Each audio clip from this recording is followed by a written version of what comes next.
திரு ஆசிரமாச்சாரி ஒரு முறை ஏமாத்தலாம், 2 முறை ஏமாத்தலாம், 3வது முறை ஏமாற்ற முடியாது, தமிழ்நாடு மக்கள் ஏமாற மாட்டாங்கன்றாரு. ஆக்சுவலா நண்பர் கோவை செல்வராஜ் அவர்கள் சொல்றாரு இல்லைங்களா, ஏதோ இன்டர்னலா சர்வே நாங்க எடுத்தோம் அப்படின்னு. அது மாதிரி நாங்க எந்த ஒரு சர்வேவும் எடுக்கல. 200 தொகுதி வருதுன்னு நாங்க சொல்லவும் இல்லை. அவரு ஏதோ வாட்ஸ்அப்பை பார்த்துட்டு அவர் பேசுறாருன்னு நினைக்கிறேன். அதே மாதிரி நண்பர் சொன்னார் இல்லைங்களா, எத்தனை கனெக்ஷன் எரிவாயு கனெக்ஷன் கொடுத்தாங்க. அந்த எக்ஸாக்ட் டேட்டாவை சொல்றேன். 37,06,464 அண்ணன் குறிச்சுக்கோங்கன்னா தமிழ்நாடு பொறுத்தவரை. அதே மாதிரி குடிநீர் இணைப்புல 60,53,007. இது மத்திய அரசுடைய திட்டத்துல இருந்து நான் வச்சிருக்கேன் டேட்டா. நம்ம டேட்டாவை கம்பேர் பண்ணி பார்த்துக்கலாம். நாங்க எங்கேயும் ஓடி போயிடல. ஏன்னா நாங்க கொடுக்கிற data up to date data நான் சொல்றேன் உங்களுக்கு. அதே மாதிரி நீங்க இலவச அரிசி பத்தி நம்ம சொல்லும் போது 3,64,000 கோடி பேர் தமிழ்நாட்டில இருந்து அதனுடைய பலனை பெற்றிருக்கிறார்கள். அதே மாதிரி கொரோனா தடுப்பூசி 12,75,31,280. நான் டேட்டா பத்தி நம்ம பேசலாம், நம்ம பேசிக்கிட்டு இருக்கலாம். 5 லட்சம் ரூபாய் இலவச மருத்துவ காப்பீடு 29,75,227. அண்ணா போதுமா? இன்னும் எடுத்துட்டு போதுமா?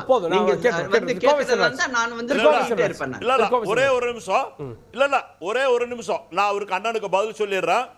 தடுப்பூசி போட்டீங்க இல்லையா, அந்த தடுப்பூசி போடுறதுல இந்தியாவில் 4 கம்பெனிக்கு தயாரிக்கிறதுக்கு தரமான மருந்தோடு கொண்டு வந்தாங்க. சிராம் கம்பெனிக்கு மட்டும் கொடுத்தீங்க. தடுப்பூசி போடுறதுல மாநில அரசுகள் நாங்களே மக்களுக்கு கொடுக்குறோன்னு நீங்க கொடுக்க ஒத்துக்கல. அது மட்டும் இல்ல 85 கோடி மக்களுக்கு மாசம் 5 கிலோ அரிசி கோதுமை போடுறேன்னு சொல்றீங்களே, நீங்க 85 லட்சம் கோடி மக்களை பிச்சைக்காரனா வச்சிருக்கிறீங்களே, அதுக்கு ஒரு பதில் சொன்னீங்கன்னா பரவாயில்ல. சரி, ஓகே, நம்ம கேட்கலாம். வர சார் நான் சொல்லிடுறேனே. இல்ல பாரு, நான் மற்ற எதிர்களுடைய பார்வைகளை பெற்றுட்டு வந்துடுறேன். நான் திரு டிடிஎஸ் ரவிச்சந்திரன் அவர்கள்ட்ட இன்டர்னல் சர்வேல அல்லது எதிர்கட்சிகள் சொல்றது, ராகுல் சொல்றதுனே வைங்க 180 தான் கிடைக்கும். கம்யூனிஸ்ட் கட்சிகள்லாம் இன்னும் கம்மியாக சொல்றாங்க, 180 200 தான் கிடைக்கும் அப்படின்னு. ஸோ அதை ஈடுகட்டுவதற்கு தான் இத்தனை முறை தமிழ்நாட்டுக்கு பிரதமரும் அமைச்சர்கள் வர்றாங்களா?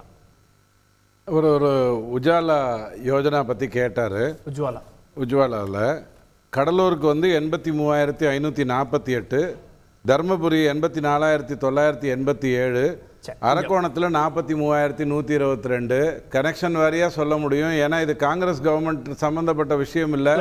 ஹோட்டலுக்கும் மற்றதுக்கும் போயிடாம இது ஆதார் மூலமாக தெளிவாக கொடுத்ததுங்கிறது. இப்போது 400 அப்படிங்கிற இலக்கை நம்ம அடைய வேண்டிய அவசியம் நான் ஏற்கனவே உங்களோட ஒரு விவாதத்தில் சொன்னேன். அதாவது இப்போ 2 தடுப்பூசி போட்டுட்டோம், இப்போ பூஸ்டர் போட வேண்டிய அவசியம் தான். 3வது எலெக்ஷன் 2 எலெக்ஷனில் அழகாக தடுப்பூசி போட்டு இந்தியாவை ஒரு நேர்கோட்டு கொண்டு வந்துட்டோம். இனி அடுத்த கட்டத்துக்கு கொண்டு போகணும்னு சொன்னால் நிறைய விஷயங்களை செய்கிறதுக்கு 2/3 மெஜாரிட்டி வேணும். 2/3 மெஜாரிட்டி வேணும்னா 543, 238 இப்போ இருக்கிற ராஜ்யசபாவை கழிச்சிங்கன்னா 400 சீட்டில் வெற்றி பெற்றாதான் 2/3 மெஜாரிட்டி பெற முடியும்.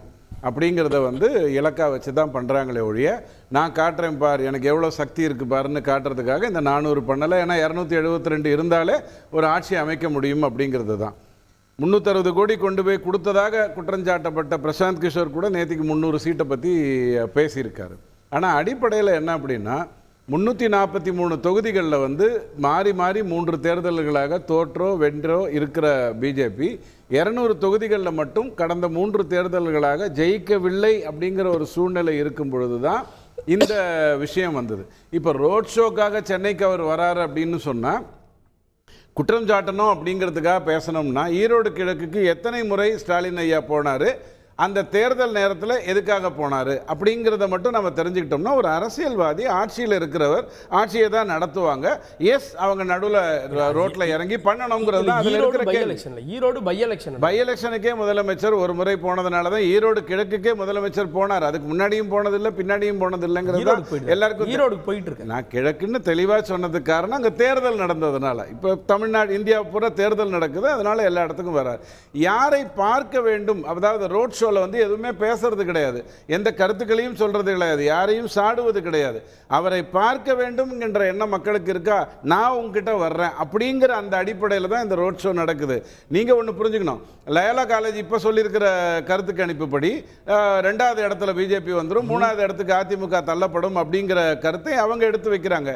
கொஞ்சம் கொஞ்சமாக தான் இவங்க என்ன புரிஞ்சுக்கிறாங்க அப்படின்னா, இப்போ இவர் செல்வராஜ் ஐயா சொன்னார் இல்லையா, தடுப்பூசி நாங்களே போடுறோம்னாங்க, நீங்க தான் தடுத்துட்டீங்க அப்படின்னு 450 ரூபாய்க்கு தான் உங்களுக்கு கொடுப்பேன்னா தமிழக அரசு கேட்டபோது 450 ரூபாய்க்கு தான் கொடுப்பேன் நான் அந்த மருந்து கம்பெனி, 150 ரூபாய்க்கு தான் வாங்கிட்டு இருந்தோங்கிறதுனால தான் மீண்டும் அது மத்திய அரசின் மூலமாக மக்களுக்கு வந்ததுங்கிறத நம்ம புரிஞ்சுக்கணும். ரொம்ப முக்கியமான ஒரு விஷயம் இதில் பேசும்போது அவர் என்ன சொன்னார், இப்போ என்ன பிரச்சனை ஆயிடுச்சு தமிழ்நாட்டு மீடியாவுக்குன்னா, மோடி தான் வர்றாருங்கிற அந்த பர்செப்ஷனை உடைக்கணுங்கிற ஒரு சூழ்நிலை வந்துருச்சு. மோடி தான் வர்றாருங்கிற பர்செப்ஷன் வந்துருச்சுன்னு வச்சுக்கோங்க. 2019 வந்த கம்ஃபர்ட் ஜோன் திராவிட கட்சிகளுக்கு வராது. இவர் தான் வரப்போறாரு அப்படின்னும் போது அதுக்கு அடுத்தது அண்ணாமலையை பார்க்குறாங்க. இந்த சூழ்நிலையை உடைக்கணுங்கிற அவசியத்தில் தான் இல்லைங்க வடக்குலேயே அவங்க தோக்க போறாங்க. நான் என்ன கேட்குறேன், 1000 ரூபாய் ராகுல் சொல்றாங்க. ராகுல் சொல்றது ஒன்னா சொன்னாரு, தமிழ்நாடு அப்படின்னு மட்டும் சொல்றீங்க. அவருடைய தேர்தல் அறிவிக்கையை வச்சுட்டு நான் ராகுல் ஐயா சொன்னதே உங்களுக்கு சொல்றேன். தமிழ்நாட்டில் 1000 ரூபாய் மகளிருக்கு கொடுக்கறதுங்கிறதே ஒரு பெரிய விஷயம். நிதி நிலைமை ரொம்ப மோசமாக இருக்குது, இருந்தாலும் நாங்கள் கொடுத்துக்கிட்டு இருக்கோம். மத்திய அரசு 1 ரூபாய் 29 பைசான்னு பேசியிருக்கும் போது காங்கிரஸ் 8000ங்குது. மிரண்டிட்டாங்க திமுக. ஐயா 1000 ரூபாயே நான் ஃபுல் பக்க விளம்பரமாக கொடுத்துக்கிட்டு இருக்கிறேன், நீங்கள் எப்படி 8250 ரூபாயை கொடுக்க போறீங்கன்னு. ஐயா என் நிலைமை ரொம்ப மோசமாக இருக்குது, 44 சீட்டு தான் இந்தியாவுக்கே வரும் போல் இருக்குது அப்படிங்கிற அடிப்படையில் அவங்க அந்த 1 லட்சம் ரூபாய் வாக்குறுதியை கொடுக்குறாங்க. நான் என்ன கேட்குறேன், 75 ஆண்டுகளுக்கு பிறகு, அதில் 50 ஆண்டு காலம் காங்கிரஸ் ஆண்ட பிறகு இப்படி ஒரு சூழ்நிலையில் இந்தியாவை வைத்திருக்கிறோமே. 71 கரீபி ஆட்டாவோ பேசினது இந்திரா காந்தி. இல்லை நீங்கள் 400+ இலக்கு இதெல்லாம் இருக்கட்டும் சார். 10 ஆண்டுகளுக்கு பிறகு தேர்தல் சார். திரும்ப 282 வாங்கின பேச போறீங்களா, 303 வாங்கின பேச போறீங்களா? இல்ல பேச போறது இல்ல, அதுல சாதனையை சொல்றோம். இருக்காது. ஏன் தெரியுமா சொல்றேன் அப்படின்னு அவங்க சொல்றாங்க. அவங்க அது நியாயம் தானே, ஜோசியம் யார் வேணாலும் சொல்லலாம்ல.